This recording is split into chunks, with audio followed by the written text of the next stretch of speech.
અમદાવાદમાં કોરોનાથી વધુ એકનું મોત. સોલા સિવિલમાં 16 વર્ષીય કિશોરીનું મોત નિપજ્યું છે. સાબરકાંઠાની કિશોરી 4 જૂનથી સોલા સિવિલમાં દાખલ હતી. ફેફસામાં ગંભીર ઇન્ફેક્શન હોવાથી સોલા સિવિલમાં તેની સારવાર ચાલી રહી હતી. કિશોરીને રેમડેસિવિર આપી અને બચાવવાનો પણ પ્રયાસ કરવામાં આવ્યો હતો. અત્યાર સુધીમાં અમદાવાદમાં કોરોનાથી 4 મહિલાઓના મોત નિપજ્યા છે.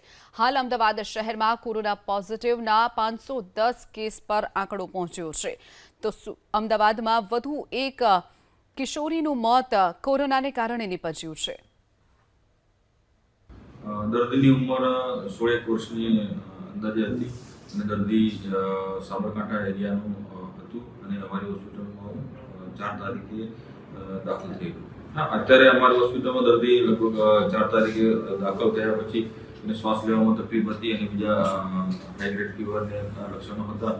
તો અમારા ડૉક્ટર દ્વારા તેને દાખલ કરી બધા લેબોરેટરી એક્સરે અને સીટી સ્કેન બધા રિપોર્ટ કરાવ્યા અને હોસ્પિટલમાં દાખલ કરી અને જરૂર સારવાર પર હતું. પરંતુ વધુ પડતું શ્વાસ લેવાની તકલીફ અને હેપેટાઇટિસના કારણે દર્દી ગઈકાલે એક્સપાયર થયું.